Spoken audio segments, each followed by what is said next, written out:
जय हिंद दोस्तों। Welcome to पथ सिविल सर्विसेज डिजिटल प्लेटफॉर्म।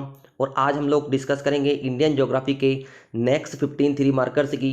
और साथ ही आज के इस 15 थ्री मार्कर्स में कुछ एग्रीकल्चर रिलेटेड आईएमपी टॉपिक्स को शामिल किया गया है। पहला है हमारा लिफ्ट इरिगेशन। देखिए लिफ्ट इरिगेशन क्या होता है। मान लिया जाए जैसे कि ये एक रिवर है, ठीक है, और रिवर जो है वो बहुत ज़्यादा निचले क्षेत्र पर है और हमको जो वाटर है वो किसी उच्च क्षेत्र में पहुंचाना है। किस में पहुंचाना है? हमको किसी ऊंचे क्षेत्र में पहुंचाना है, क्योंकि नदी जो है वो जो रिवर है वो बहुत ज़्यादा नीचे क्षेत्र में है और हमें ऊंचाई पर इसको पानी को पहुंचाना है। तो हम इस तरीके से डायरेक्टली तो पहुंचा नहीं सकते हैं, तो इसके लिए एक टेक्नोलॉजी अपनाई गई है, एक टेक्निक अपनाई गई है, उसी को बोलते हैं लिफ्ट सिंचाई। ठीक है, तो लिफ्ट सिंचाई में क्या किया जाता है कि जो निचले इलाके होते हैं, निचले इलाकों में उपलब्ध जो जल होता है उसको ऊंचाई पर स्थित खेतों तक पहुंचाने की एक तकनीक है। और इसमें पंपिंग मशीन स्टेशन स्थापित किए जाते हैं। ठीक है, और इन पंपिंग के माध्यम से या इन पंपों के जरिए जो नदी का वाटर होता है, पानी होता है, उसको जलाशयों और नहरों में जमा किया जाता है। इस तरीके से लिफ्ट सिंचाई परियोजना काम करती है। ये देख लीजिए आप, ये है कालेश्वरम प्रोजेक्ट और ये यहाँ पर है गोदावरी रिवर। ठीक है, इसके माध्यम से पहुँचाया जा रहा है। इमेज में आप देख सकते हैं। अब इसके कुछ उदाहरण की बात करते हैं तो भारत की पहली जो लिफ्ट इरिगेशन प्रोजेक्ट था वो था पट्टी सीमा। क्या था? पट्टी सीमा था, और ये गोदावरी नदी पर बनाया गया प्रोजेक्ट है। समझ में आ गया? तो और इसको जो बनाया है वो बनाया गया है Megha engineering infrastructure limited. Megha engineering infrastructure limited नामक कंपनी ने इसको इस प्रोजेक्ट पर क्या किया है? काम किया है। क्लियर हुआ? और भारत का ये कौन सा पट्टी सीमा पहला लिफ्ट इरिगेशन प्रोजेक्ट है। दूसरा आएगा हमारा PLIP यानी कि पोलावरम लिफ्ट इरिगेशन प्रोजेक्ट। और जो वर्तमान में जो विश्व का सबसे बड़ा लिफ्ट इरिगेशन प्रोजेक्ट हो गया है वो हो गया है कालेश्वरम लिफ्ट इरिगेशन प्रोजेक्ट। जो USA की कोलोराडो रिवर है उस पे जो लिफ्ट इरिगेशन प्रोजेक्ट था, ये जो कालेश्वरम का जो प्रोजेक्ट है उससे भी बड़ा प्रोजेक्ट है। यानी कि इस समय ये विश्व का, संसार का सबसे बड़ा लिफ्ट इरिगेशन प्रोजेक्ट है। यहाँ तक क्लियर हो गया होगा। ठीक है, तो इस तरीके से जो दक्षिण के जो राज्य थे, विशेषकर तमिलनाडु वगैरह, इनमें जो वाटर की जो समस्या थी कहीं ना कहीं उसके निदान करने की कोशिश की गई है। एग्रीकल्चर को सुदृढ़ करने की कोशिश की गई है और पेयजल की समस्याओं का भी इससे निदान किया जाएगा। नेक्स्ट है हमारा पूर्वांचल एक्सप्रेस वे। ठीक है, तो पूर्वांचल एक्सप्रेस वे, इसका जो शिलान्यास किया गया था वो किया गया था 24 जुलाई 2018 को।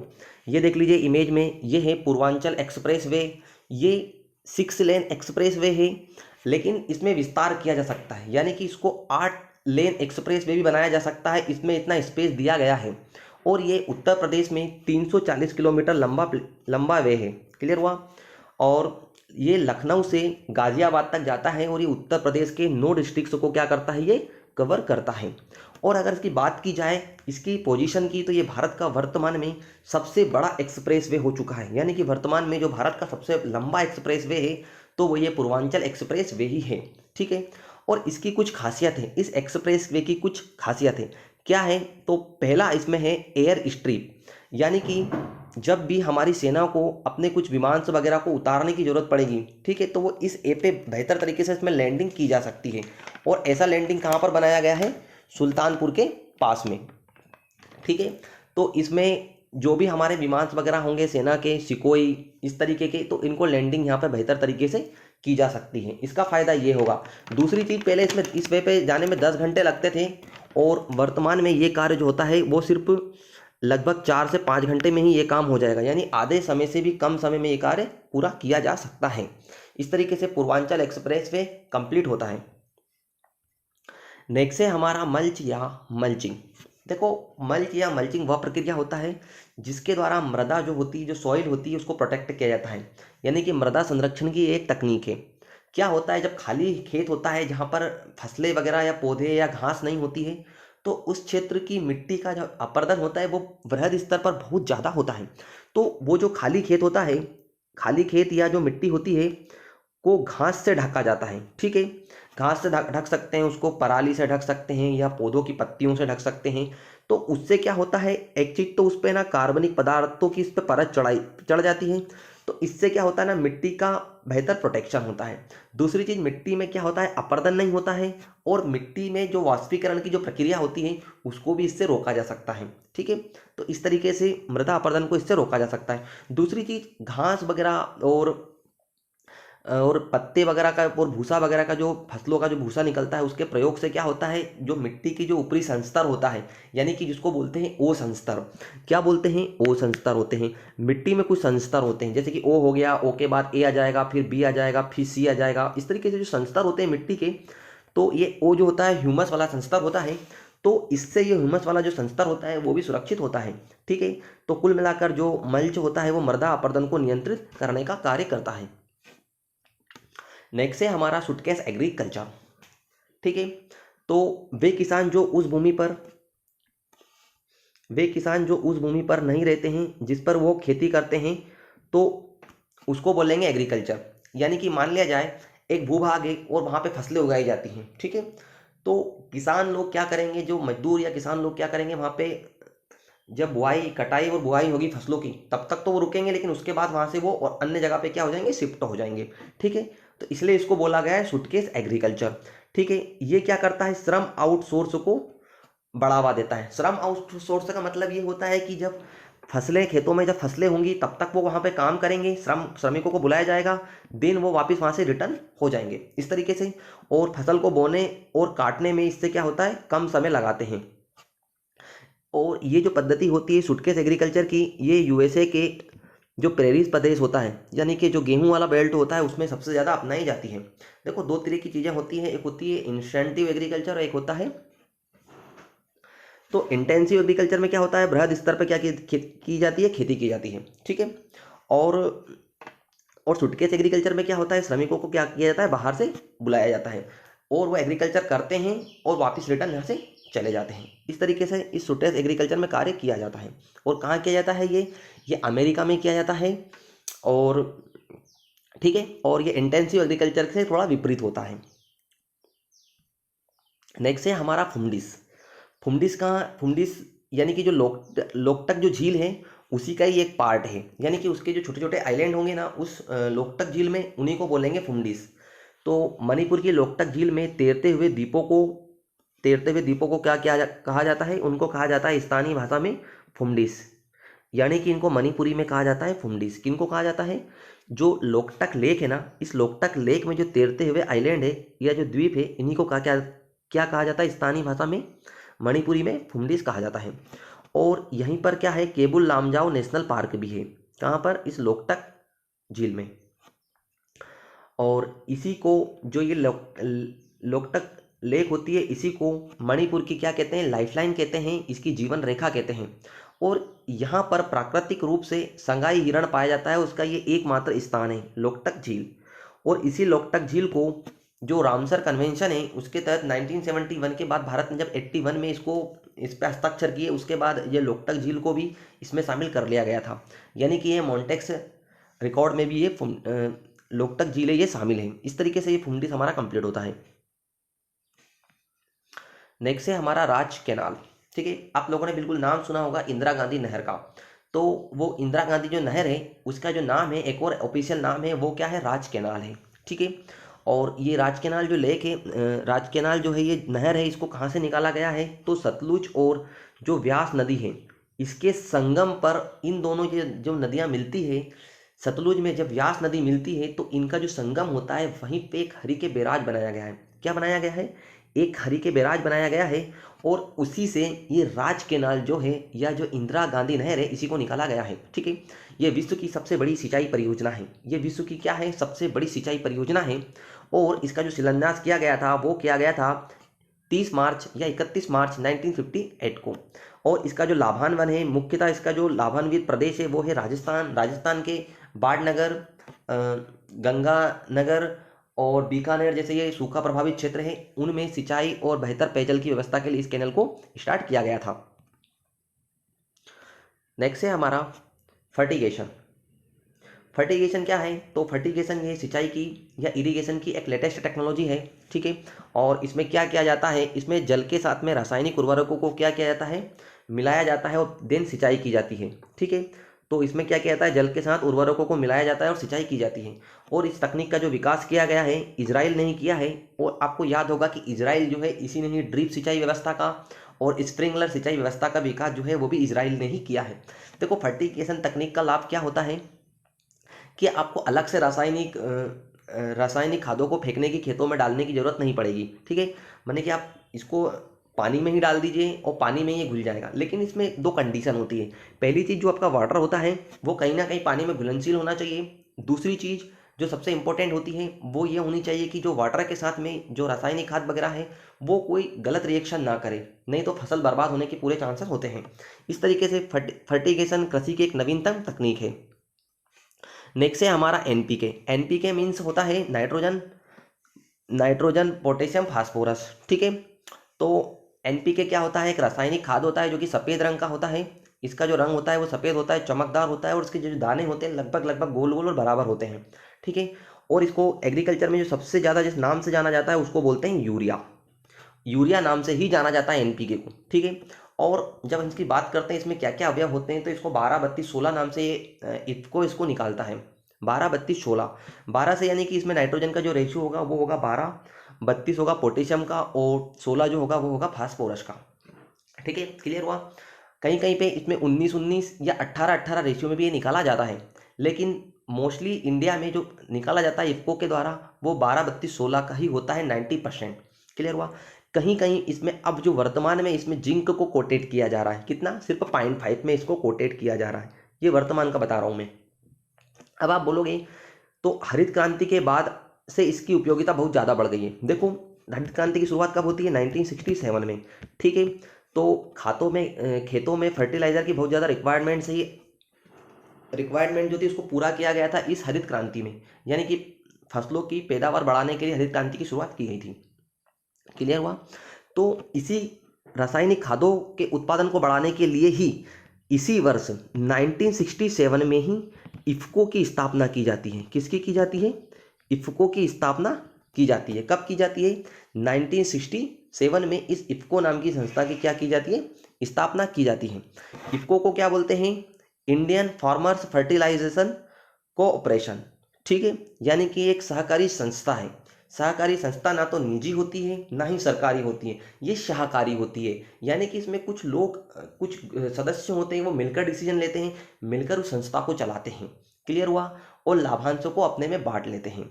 इस तरीके से इफ्को कार्य करती है। इफ्को का जो हेडक्वार्टर की बात करते हैं तो जो ये इफ्को है इसका जो हेडक्वार्टर है वो है न्यू दिल्ली में। कहाँ है, इसका हेडक्वार्टर है भैया न्यू दिल्ली में। कहाँ है, न्यू दिल्ली में। और इसकी स्थापना कब की जाती है, इसकी स्थापना की जाती है 3 नवंबर 1967 को इफ्को की स्थापना की जाती है। और ये रासायनिक खादों को बनाने वाली सबसे बड़ी संस्था है इंडिया में। क्लियर हुआ। इस तरीके से हमारा जो ये एनपीओ कंप्लीट होता है। क्लियर हुआ। देखो अब इसमें आया है NPK. NPK means nitrogen potassium और फास्फोरस।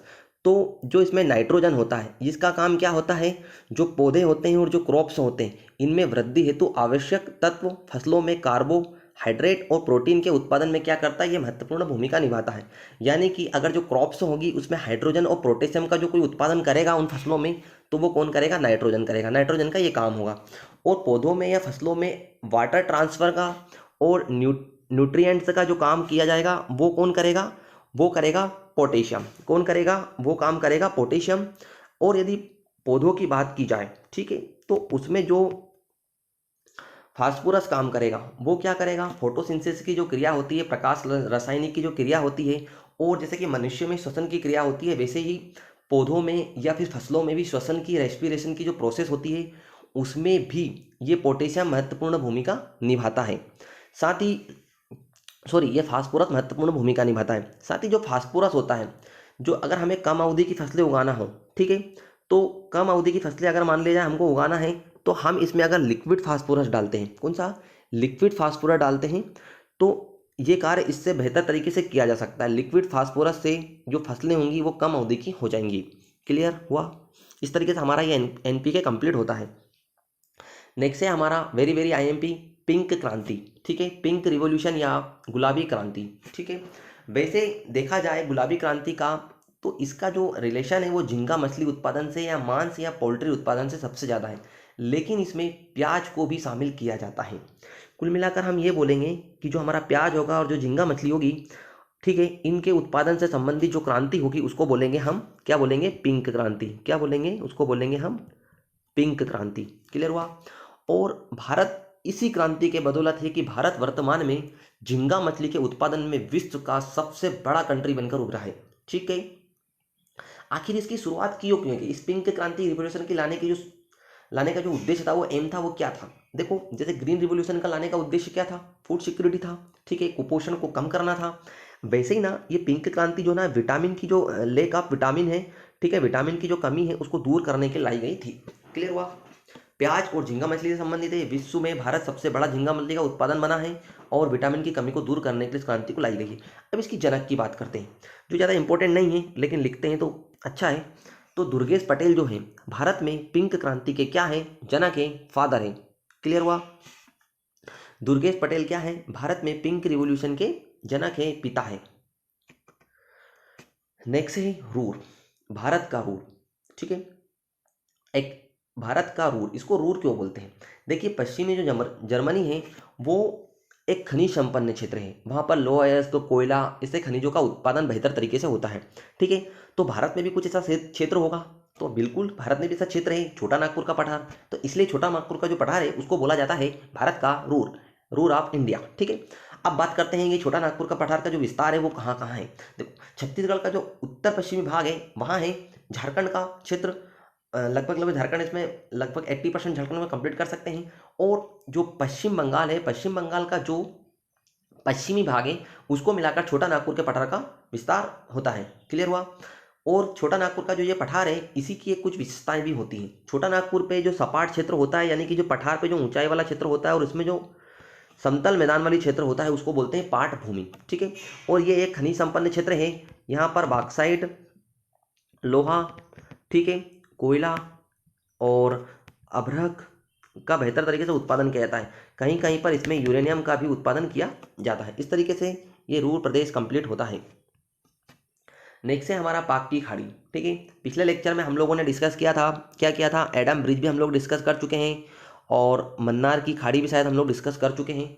और इस बार हमने मेंशन करने की कोशिश की है पाक की खाड़ी। ठीक है, पाक स्ट्रेट, इसको स्ट्रेट बोलते हैं इंग्लिश में। ठीक है, तो ये कहाँ है, लोकेशन की बात करते हैं तो ये भारत और श्रीलंका के मध्य में स्थित है। कहाँ पर है भैया, ये है ना बंगाल, ये हिंद महासागर में है। ठीक है, और बंगाल की खाड़ी बोलोगे तो आप बेहतर रहेगा। ठीक है, और ये किस किस को अलग करती है, तो ये पाक जल संधि द्वारा। अब देखो लोकेशन में यहाँ पे देखेंगे आप,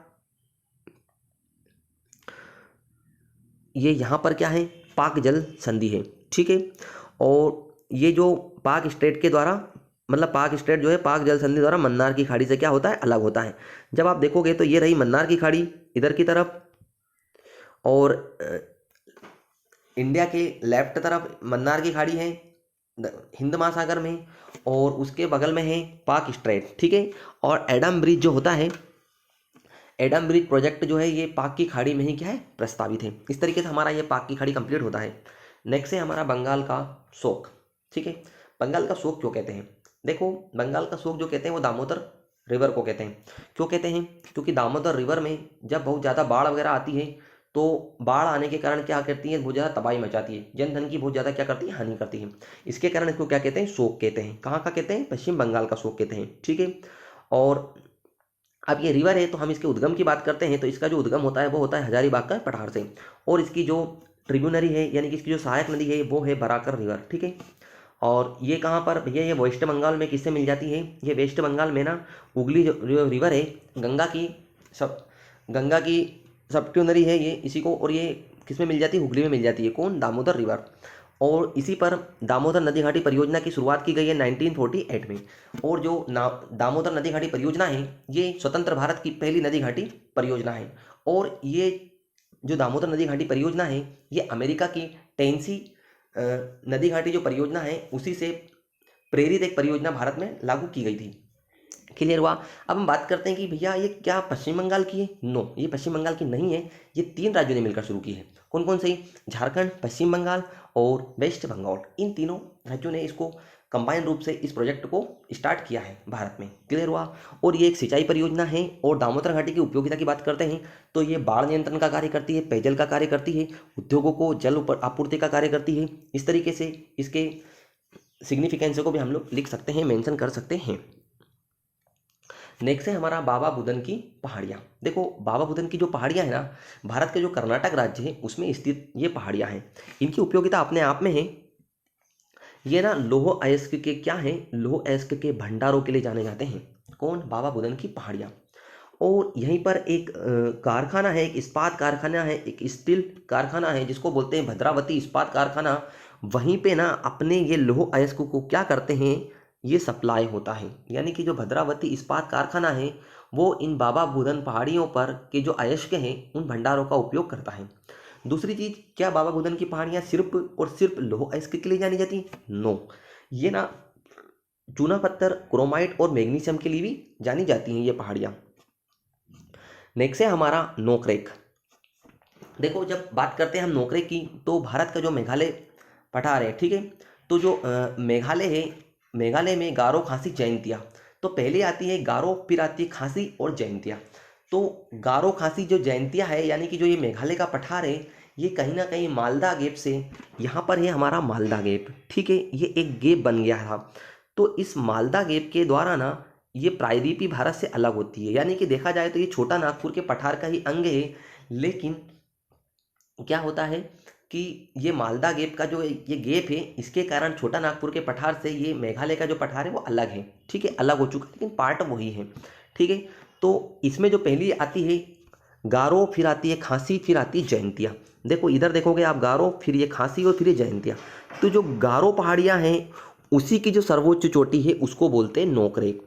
गारो पर्वत श्रेणी की सर्वोच्च चोटी को बोलते हैं नोकरेक, और ये पश्चिमी मेघालय में स्थित है।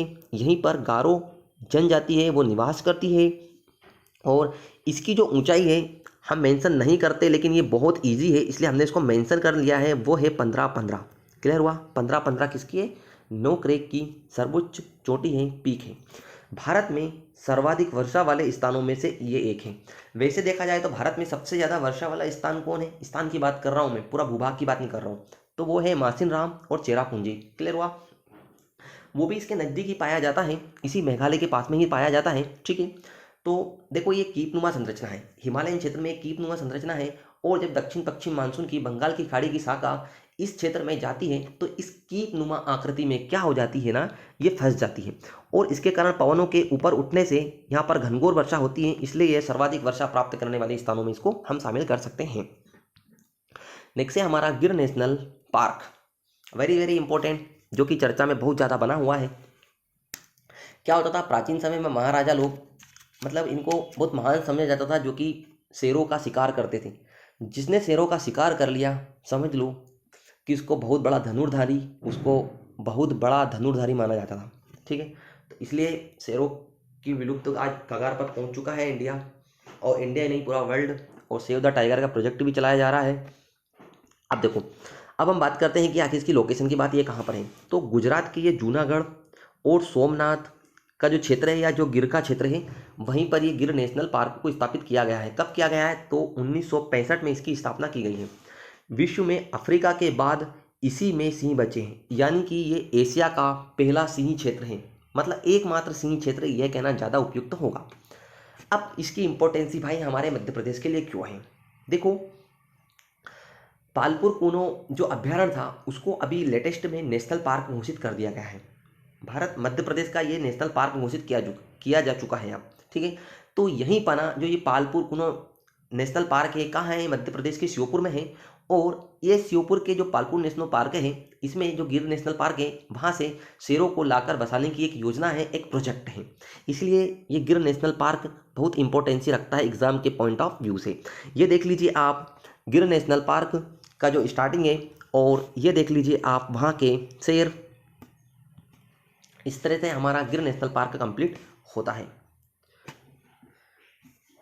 ओके, ख्वाहिशों का कैदी हूँ मैं, मुझे हकीकत सजा देती है। ख्वाहिशों का कैदी हूँ मैं, मुझे हकीकत सजा देती है। आसान चीज़ों का शौक नहीं, आसान चीज़ों का शौक नहीं, मुझे मुश्किलों की मुश्किलें ही मजा देती हैं, मुझे मुश्किलें ही मजा देती हैं। इसी के साथ हमारा ये आज का टॉपिक यहीं एंड होता है। मिलते हैं नेक्स्ट 15 3 मार्कर के लिए के साथ में, तब तक के लिए जय हिंद जय भारत।